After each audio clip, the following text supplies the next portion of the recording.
Hey everybody, it's James here from the Sawyer Family Reviews channel. Today is Wednesday, January 12th, 2022. This is the weekly comic book pickups video. Every week I buy comic books. I get them for myself, I get them for my kids. I get them at Queen City Comics in Fairfield, Ohio, zip code 45014. If you're in the area, into comic books, check out that comic shop. And while you're over there, check out the toy department.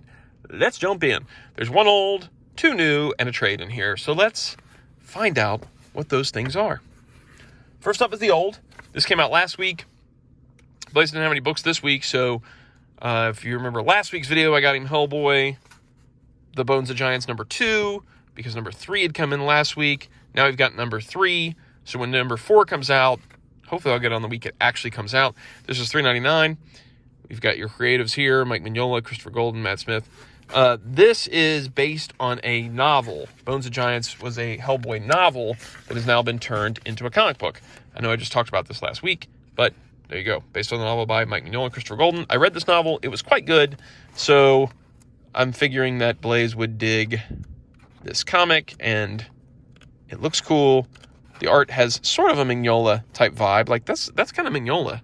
That's pretty good. It's pretty good. I like when an artist, since Mike barely ever draws anything Hellboy now, I like if their style at least looks like Mike's style. Yeah. There's that.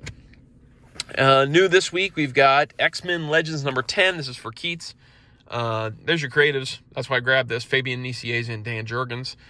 XMen Legends is done by sort of previous X-Men creative teams. A story that kind of fits into their runs. So for this one, this is the beginning of a new arc, and it fits in during the events of X-Men 1991, number 34. So Keaton didn't have any other books this week, so I figured this would be a good one to grab.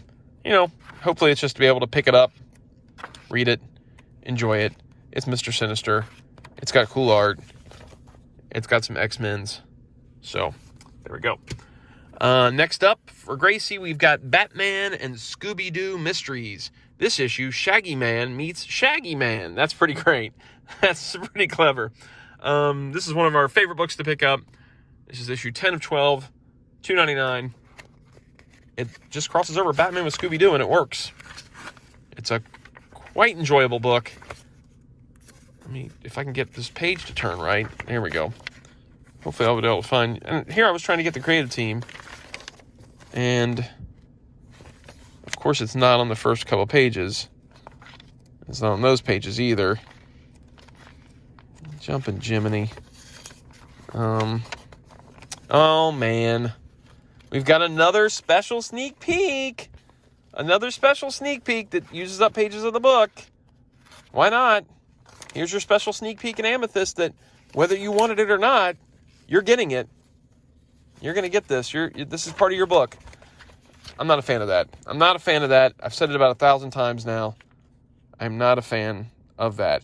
I don't ever see where the creative team was listed. And I hate to show a book. There it is. Ivan Cohen, Dario Brazilio. I don't know how to say a name. Looks like it's got the question in it. There we go.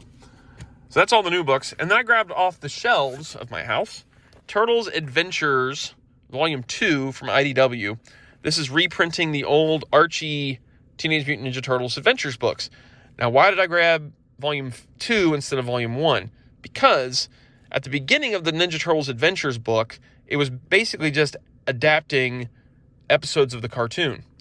Then the book kind of took its own turn, and it's doing its own thing, where it does stories that involve different mutants and things you didn't see on the show, further character development of characters you didn't see on the show. It's basically like the Turtles show, but for a slightly older target audience. So there was a lot of stuff that was explored in this book. It's not quite as kidified as the show itself is, and you get a lot more exploration of the characters and a lot more development of characters. It's a fun read. No, it's not on the same level as the original Mirage series or IDW or anything like that. But if you're looking for kind of just fun, cartoony versions of the Turtles, these Turtles Adventures comics were pretty fun. And I can't remember how many volumes of this they did. 14 maybe? I can't remember. They did a lot of volumes of this. This was $19.99, and I think you can find most of these still on IDW Publishing site. I know the first volume is out of print on there, but most of the rest, I think, are available on the IDW Publishing store online. They're fun. They're pretty fun. And if you like the Super 7 Turtles figures, this is a kind of a good book to kind of explore where some of those characters are at. Because a lot of times when they appear on the cartoon, they appeared like one time, and a lot of times it was not a great treatment of that character. Like Wingnut and Screwloose, I don't think it was great treatment of Wingnut and Screwloose on the cartoon, but they had a good treatment in this. So, yeah, there you go. So that is it this week. If you enjoy the videos, like, subscribe, notify. Leave a comment down below saying what you picked up. See you guys next week. Take it easy. Goodbye.